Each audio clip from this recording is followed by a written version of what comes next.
വയനാട് സുൽത്താൻ ബത്തേരിയിൽ ഭീതി പരത്തിയ മുട്ടിക്കൊമ്പൻ കാട്ടാനയെ മയക്കുവെടി വെച്ചു. ദൗത്യം തുടങ്ങി 13-ാം ദിവസമാണ് മയക്കുവെടി വെച്ചത്. കുങ്കിയാനകളെ സ്ഥലത്തേക്ക് എത്തിക്കുന്നു. കാളിദാസൻ ദേവദത്തം വയനാട്ടിൽ നിന്ന് വിവരങ്ങളുമായി ചേരുന്നു. പറയൂ Kalidasan, good morning. Very good morning S K. ഇപ്പോൾ മിഷൻ മുട്ടിക്കൊമ്പൻ, അതിൽ മുട്ടിക്കൊമ്പനെ മയക്കുവെടി വെച്ചിരിക്കുന്നു എന്നുള്ള വിവരമാണ് ലഭിക്കുന്നത്. താത്തൂർ സെക്ഷനിലെ ഓനച്ചൻ കവലയിൽ വെച്ചാണ് മയക്കുവെടി വെച്ചത്. കഴിഞ്ഞ 13 ദിവസമായി വനം വകുപ്പും RRT സംഘവും വലിയൊരു ദൗത്യ സംഘം തന്നെ ഈ മുട്ടിക്കൊമ്പനെ പിടികൂടാനായി പുറകെ തന്നെ ഉണ്ടായിരുന്നു. 3:30-ക്ക് തുടങ്ങുന്ന ദൗത്യം പിന്നീട് പല ഘട്ടങ്ങളിലും മയക്കുവെടി വെച്ചെങ്കിലും കൊള്ളാത്ത ഒരു അവസ്ഥയുണ്ടായിരുന്നു. പിന്നീട് ആന കാട് കയറുന്ന അവസ്ഥയുണ്ടായിരുന്നു. അതോടൊപ്പം ആനയ്ക്കൊപ്പമുള്ള മുട്ടിക്കൊമ്പനൊപ്പമുള്ള കാട്ടാന ഈ ദൗത്യ സംഘത്തിന് നേരെ പാഞ്ഞെടുക്കുന്ന അവസ്ഥയൊക്കെ ഉണ്ടായിരുന്നു. ഈ അവസ്ഥയെല്ലാം മറികടന്ന് ഇന്ന് 13-ാം ദിനം മുട്ടിക്കൊമ്പനെ മയക്കുവെടി വെച്ചിരിക്കുന്നു. ഇന്ന് പുലർച്ചെ മുതൽ വനംവകുപ്പ് ആനയെ കൃത്യമായി നിരീക്ഷിച്ച് വരികയായിരുന്നു. മയക്കുവെടി വെച്ച ഇനിയിപ്പോൾ ആ ഒരു ഭാഗത്തേക്ക് കുങ്കിയാനകൾ 5 കുങ്കിയാനകളാണ് ഈ ദൗത്യത്തിന്റെ ഭാഗമായുള്ളത്. ഈ കുങ്കിയാനകളെ ആ ഭാഗത്തേക്ക് എത്തിക്കൊണ്ടിരിക്കുകയാണ്. മുട്ടിക്കൊമ്പൻ ഒരു ഭാഗത്തേക്ക് മെല്ലെ അടുത്തുകൊണ്ടിരിക്കുകയാണ്.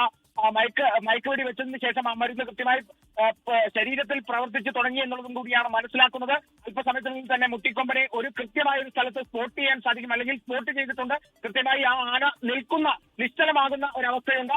ആ ഒരു സമയത്തേക്ക് തന്നെ കുങ്കിയാനകളെ എത്തിച്ച് അവിടെ നിന്ന് മെല്ലെ ഈ കുങ്കിയാനകളെ ഉപയോഗിച്ച് ഒരു ലോറിയിലേക്ക് കയറ്റി പിന്നീട് മുത്തങ്ങ തയ്യാറാക്കിയിട്ടുള്ള ആനക്കൂട്ടിലേക്ക്, ആനപ്പന്തിയിലേക്ക് മാറ്റുമെന്നുള്ള വിവരം കൂടിയാണ് ലഭിക്കുന്നത്. SKN.